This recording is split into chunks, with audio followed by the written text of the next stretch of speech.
Sir Ramesh గారు ఇందాకడ వెంటనే మీ ఇంటి పేరు కారుమూరి నాగేశ్వరరావు పేరు చదివేసరికి మీది కారు మంచి కదా, నాకు వెంటనే స్ట్రైక్ కాలేదనమాట, అందు గురించి డోంట్ మైండ్. సార్ రమేష్ గారు, మీరు ఎప్పుడు కూడా లిక్కర్ స్కామ్ అనగానే వెంటనే మీ నోటి నుంచి వచ్చే పదం, మీరు కానీ ఏ వైసీపీ నాయకుడి నుంచి గెస్ట్ నుంచి కానీ వచ్చే పదం, అసలు అది స్కామే జరగలేదు, చాలా ట్రాన్స్పరెంట్గా జరిగింది, అంతా కూడా అక్రమ అరెస్టులు అక్రమ కేసులు అని అన్నారు. మరి దీంట్లో వైసీపీ నాయకులు అరెస్ట్ అయింది, ఎంపీగా ఉన్నటువంటి మిథున్ రెడ్డి గారు, అలాగే చెవిరెడ్డి భాస్కర్ రెడ్డి గారు, ఇలా కొంతమంది. కానీ ఎక్కువగా A1 దగ్గర నుంచి చూస్తే అధికారుల స్థాయిలో ఉన్న వాళ్ళు ఎక్కువ మంది. అప్పటివరకు రాజకేశ్ రెడ్డి ఎవరో మన ఎవరికి తెలియదు, మరి మీకు తెలిసేమో తెలియదు. ఆయన ఆయనే అసలు సూత్రధారి అన్నారు. దీంట్లో కూడా ఆఖరికి ఈ లాజిస్టిక్స్, ఈ రవాణా దాంట్లో కూడా ఆయనే సూత్రధారిగా వ్యవహరించాడు. ఆయనకు ఉన్నటువంటి ఆ లాజిస్టిక్స్ కంపెనీనే దీని వెనకుండి మొత్తం కాంట్రాక్ట్లు ఎవరికి ఇవ్వాలి, మళ్ళీ దాంట్లో సబ్ కాంట్రాక్ట్లు ఎవరికి ఇవ్వాలి, జిల్లాల వారీగా పంచిపెట్టారని చెప్పేసి ఇప్పుడు ఆల్రెడీ గఫూర్ గారు చెప్పినట్లు that's a valid point. Contract వచ్చింది, మాకు వచ్చింది, మేము చేసాము, డబ్బులు తీసుకున్నాము, అంతవరకు ఓకే. కానీ మీరు ఎలా సమర్థించుకోగలరు? ఒక కేసుకి 13 రూపాయల నుంచి ఒకేసారి 34 రూపాయలు పెంచడం, అది స్కామ్ కింద ఎందుకు రాదు?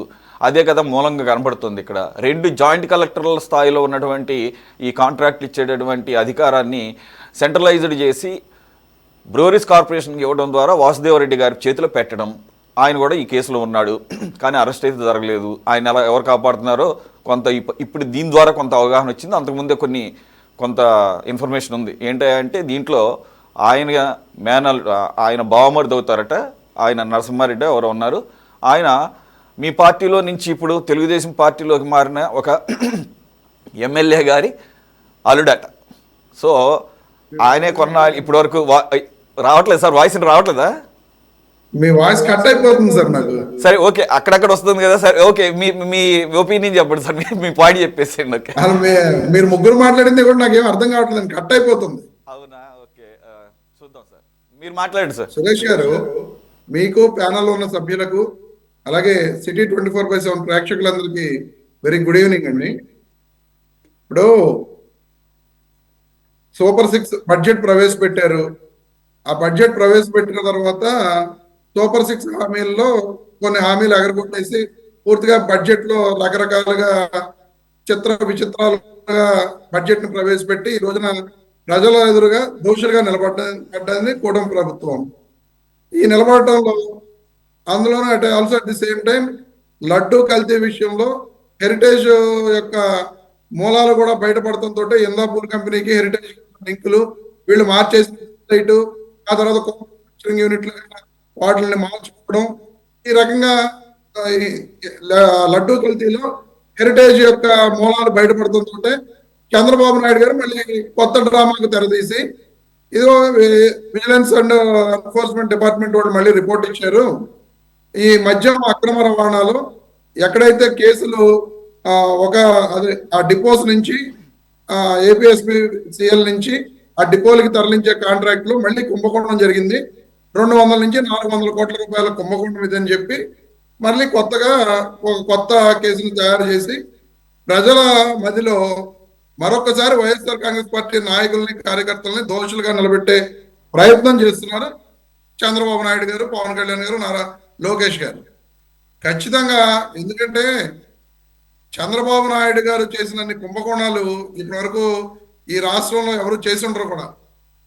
ఆయన ఈ మద్యం స్కామ్ లో 1300 కోట్ల రూపాయలు ప్రివిలేజ్ ఫీ కట్టకుండా బార్లని వాళ్ళందరినీ కూడా ఆ క్యాబినెట్ యొక్క అప్రూవల్ లేకుండా డైరెక్ట్ గా ఆయనే 1300 కోట్ల రూపాయలు మాఫీ చేసేసి ప్రివిలేజ్ ఫీని దాని మీద కేసు నమోదు చేస్తే ఆ కేసు మిస్టేక్ ఆఫ్ ఫ్యాక్ట్స్ కింద సిఐడి వాళ్ళు ఎటువంటి ఆధారాలు లేవని చెప్పి ఈ రోజున కోర్టులో సబ్మిట్ చేసి తీసేసిన పరిస్థితిని చూస్తున్నాం మనం.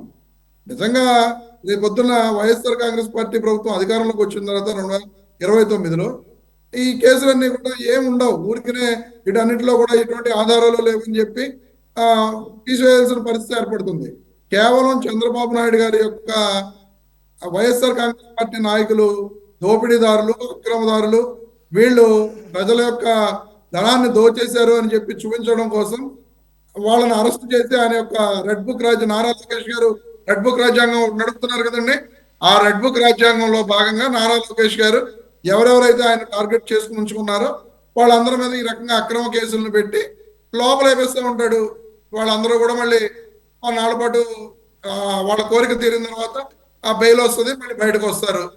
ఈ కేసులన్నీ కూడా నిజంగా తప్పు జరిగి ఉంటే రేపొద్దున ఖచ్చితంగా ట్రయల్లో వాళ్ళకి శిక్షలు పడే విధంగా ఉండాలి. కానీ ఎక్కడా కూడా ఇప్పటి వరకు జరిగిన మద్యం కేసులో ఏ ఒక్క ఆధారాలు కూడా వీళ్ళు పూర్తి స్థాయిలో చూపించలేక ఇంకా మేము ఆధారాలను సేకరించాలి అనే అదే విషయంలో కోర్టులకు కూడా తెలుపుతున్న సంగతిని మనందరం కూడా చూస్తున్నాం.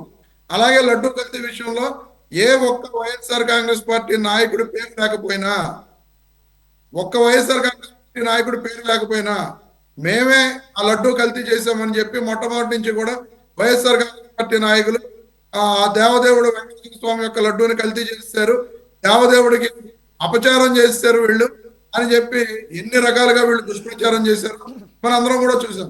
ఇదంతా కూడా చంద్రబాబు నాయుడు గారు, ఆయన కొడుకు పవన్ కళ్యాణ్ గారు వారి యొక్క కక్ష తీర్చుకోవడంలో భాగంగా పెడుతున్న కేసు. నిజంగా ఇప్పుడు వాసుదేవరెడ్డి అన్న ఆయన ఈ కేసులో మళ్ళీ ముద్దాయిగా ఉన్నారు. వాళ్ళ బామ్మర్ది రెడ్డి గారు కూడా ఉన్నాడు. వాసుదేవరెడ్డి గారు లాస్ట్ కేసులో ఆయన ఎందుకు అరెస్ట్ చేయలేదు? మద్యం కేసులో వాసుదేవరెడ్డి గారు ఆ కేసులో కూడా ముద్దాయి ఆయన. మరి ఎందుకు అరెస్ట్ చేయలేదు వాసుదేవరెడ్డి గారిని? ఆ రోజున ఏపీ బెవరేజెస్ కార్పొరేషన్ ఎండీగా ఉన్నారు కదా ఆయన. నిజంగా కూటమి ప్రభుత్వానికి ఈ కేసులో తప్పు జరిగింది, నిజంగా ఆ రోజున పాలసీ మేకింగ్ లో కానీ అన్నింటిలో కానీ ఆ తర్వాత బెవరేజెస్ కార్పొరేషన్ ఎండీగా ఉన్న వాసుదేవరెడ్డి గారిని వీళ్ళు ఏ కారణంతో అరెస్ట్ చేయకుండా ఉన్నారు? అదొక్కదానికి సమాధానం చెప్పనండి కూటమి నాయకుల్ని. ఆ రకంగా వీళ్ళకి కావాల్సిన, ఎందుకంటే మా నాయకుల్ని ఇరికించాలంటే అధికారుల పేర్లు కూడా పెట్టాలి. ఆ అధికారుల పేర్లు పెడతారు. ఆ అధికారులు ఎప్పుడో మారారనో లేదా ఇంకోటనో వాళ్ళు మళ్ళీ కోర్టులో చూపిస్తూ ఉంటారు. రేపు పొద్దున అసలు ట్రయల్కి వచ్చేటప్పటికి ఈ కేసులు ఎక్కడా కూడా నిలబడే పరిస్థితి ఉండవు. ఖచ్చితంగా వైఎస్ఆర్ కాంగ్రెస్ పార్టీ నాయకులు ఎటువంటి ఇబ్బంది లేకుండా కూడా బయటకు వస్తారు అని నేను మీ ద్వారా ఈ రాష్ట్ర ప్రజలందరికీ కూడా నేను తెలియజేస్తున్నాను. సురేష్ గారు. రైట్. సురేంద్ర గారు, రమేష్ గారు, నా వాయిస్ మీకు సరిగా వినపట్లేదు కాబట్టి నేనేమో మిమ్మల్ని ప్రోబ్ చేయట్లేదు. నేను అడిగింది 13 రూపాయల నుంచి 34కి ఎలా అంత ఒకేసారి పెరిగేదానికి మాత్రం ఆన్సర్ చేయలేదు. But okay, we can understand. Surendra, 13 నుంచి 34కి అలాగే ఒకేసారి వెళ్ళిపోయిందని చెప్పి అడుగుతున్నారు కదా సార్ మీరు. ఇప్పుడు ఆ 13 రూపాయలు అనేది జిల్లా స్థాయిలో చేసిన యొక్క కాంట్రాక్ట్. జిల్లా స్థాయిలో, ఎందుకంటే అక్కడ వచ్చిన అదే జిల్లాలో అక్కడక్కడ దాన్ని ఇది చేసుకుని ఉంటారు. యాక్చువల్గా 13 రూపాయలకి టోటల్గా ఆ రోజున అది సరిపోదు అని చెప్పి చాలా రకాలుగా, ఎందుకంటే ఈ టెండర్ కాంట్రాక్ట్ చేసినట్టు నాకు తెలిసిన వాళ్ళు కూడా ఉన్నారు. వాళ్ళని నేను ఇన్ఫర్మేషన్ కూడా అడిగాను. ఆ రోజునే వీళ్ళు జాయింట్ కలెక్టర్స్ అందరినీ, మీరు ఆ సబ్జెక్ట్ నాకు పెట్టిన తర్వాత నేను నాకు తెలిసిన వాళ్ళని ఈ టెండర్ కాంట్రాక్ట్ లో అంటే ఈ సప్లై చేసిన వాళ్ళందరినీ కూడా నేను అడిగాను, 2-3 అడిగితే వాళ్ళు ఆ రోజు వాళ్ళు చెప్పడం జరిగింది, 13 రూపాయలు మాకు సరిపోవడం లేదు, మాకు చాలా ఇబ్బందికరంగా ఉంటుంది అని చెప్పి మేము రిప్రజెంటేషన్స్ పెట్టిన తర్వాత దాన్ని రాష్ట్ర స్థాయిలో టెండర్ విధానంలోకి తీసుకొచ్చి ఆ రోజున రేటును ఫిక్స్ చేశారు అని చెప్పి చెప్పడం జరిగింది. ఎక్కడో దాకా ఎందుకు సార్, ఇప్పుడు మద్యం కమిషన్ చంద్రబాబు నాయుడు గారు 10.5% అని చెప్పి ఫస్ట్ 10% ఇచ్చాడు. కొన్ని నెలల్లో, ఒక 7-8 నెలల్లో దాన్ని మళ్ళీ 5% పెంచి 15% చేశాడు. ఈ 15% కూడా మాకు సరిపోవట్లేదు, 20% చేయండి అని చెప్పి మళ్ళీ ఆ మద్యం వ్యాపారులందరూ గొడవ పెడుతుంటే అది త్వరలో మళ్ళీ 20% చేస్తారని చెప్పి అదే మద్యం వ్యాపారులు చెబుతున్నారు. మరి 10%, 15%, 20% ఎలా పెరిగిపోతూ వెళ్తుంది? ఆ రోజు చంద్రబాబు నాయుడు గారు, మీకు గుర్తుందో లేదో, 10% ఇచ్చే రోజునే ఇప్పటికే మీకు బోళ్ళంత బాగా ఇస్తున్నాను నేను కమిషన్, దీని మీద మీరు ఇంకా గొడవ చేస్తారేంటి అని చెప్పి ఆ రోజునే ఆయన మాట్లాడిన మాటలు కూడా మీరు అందరూ కూడా గుర్తుపెట్టుకోవాల్సిన సందర్భం నేను చెప్తున్నాను. మరి ఆ 10% సరిపోతుందని చెప్పిన చంద్రబాబు నాయుడు గారు ఈ రోజున అది సరిపోవట్లేదని చెప్పి అదే మద్యం వ్యాపారులు వెళ్ళి మళ్ళీ కొల్లు రవీంద్ర గారి ద్వారా వీళ్ళ ద్వారా చంద్రబాబు నాయుడు గారి తోటి మాట్లాడితే దాన్ని 15% పెంచడం జరిగింది. మళ్ళీ అది సరిపోవట్లేదని చెప్పి మళ్ళీ మద్యం వ్యాపారులందరూ మళ్ళీ రిక్వెస్ట్ పెడితే 20% పెంచుతారని చెప్పి చెప్తున్నారు. దీన్ని బట్టి మనం అర్థం చేసుకోవాల్సింది ఏంటి సార్, మీరు 13 రూపాయలు ఒక్కసారి 34 రూపాయలకి పెంచేశారు, ఇది ఎలా జరిగింది అంటున్నారు. 10% 15%కి ఎందుకు పెంచారు? ఆ రోజునే 10% సరిపోద్దని చెప్పి మాట్లాడిన ముఖ్యమంత్రి గారు ఏ లాలో చీపడి వెనకాల ఎటువంటి కిక్ బ్యాక్స్ తీసుకుని 15%కి పెంచారు? ఈ రోజున మళ్ళీ 20% పెంచమని చెప్పి వీళ్ళందరూ అడుగుతుంటే దాని మీద చర్చలు ఎందుకు సాగిస్తున్నారు? వీటన్నిటికి కూడా ఆయన సమాధానం చెప్తే ఈ 13 నుంచి 34% ఎందుకైంది క్లియర్గా. ఎందుకంటే ఆ రోజున ఆ ట్రాన్స్పోర్ట్ కాంట్రాక్టర్స్ అందరూ కూడా మాకు సరిపోవట్లేదు, మేము లాస్ అయిపోతున్నామని చెప్పి చెప్పబట్టి పెంచడం జరిగింది అనేది నేను మీకు తెలియజేస్తున్నాను. రైట్, మీరు తెలివిగా బాగానే చెప్పారు కానీ 10 to 15% అంటే 5% ఇంక్రీజ్. ఓకే ఓకే, మిమ్మల్ని మీకు కాదులేండి, నేను జస్ట్ ఇది 11 రూపాయల నుంచి 34 అంటే 200% ఇంక్రీజ్. 5% ఇంక్రీజ్కి 200% ఇంక్రీజ్కి రెండోది. ఇది బాటిల్ మీద, ఇది వ్యాపారం మీద 5% పెంచమని అడిగారు. ఇది ఏకంగా కేసు మీద ఒక్కొక్క కేసు ఒక లారీ, గఫూర్ గారు అన్నట్టు ఒక లారీ ఒక కంటైనర్లోకి ఎన్ని కేసులు వెళ్తాయి. కాబట్టి రెండు లిక్కర్ గురించి ఏమాత్రం అవగాహన ఉన్నా మన అందరికీ తెలుసు, డిపోలన్నీ పక్కనే ఉంటాయి. ఇప్పుడు విజయవాడ అంటే ఎక్కడో వైజాగ్ నుంచి రావు, పక్కనే అన్నీ చుట్టుపక్కలే ఉంటాయి. కంకిపాడు లేదంటే కనుక నూజివీడు దగ్గరలోనే, లేకపోతే ఇక్కడ కేసర దగ్గర ఇక్కడే పెద్ద దూరాలు ఏమి ఉండవు. కాబట్టి లాస్ వచ్చే అవకాశం లేదు. రెండో పాయింట్ ఏంటంటే మీరు అన్నదానికి ఆన్సర్ చేస్తారు. ఈసారి ప్రైవేట్ వాళ్ళకి లిక్కర్ టెండర్లు పిలిస్తే వాళ్ళు పాల్గొంటే వేలంలో కొన్ని చోట్ల అయితే అప్లికేషన్ కూడా వేయాల, అప్లికేషన్ ఫీజు కూడా దండగా అని చెప్పేసి. ఎందుకంటే దాని ద్వారా మిగిలేది చాలా తక్కువని వాళ్ళు ముందే డిసైడ్ అయిపోయారు.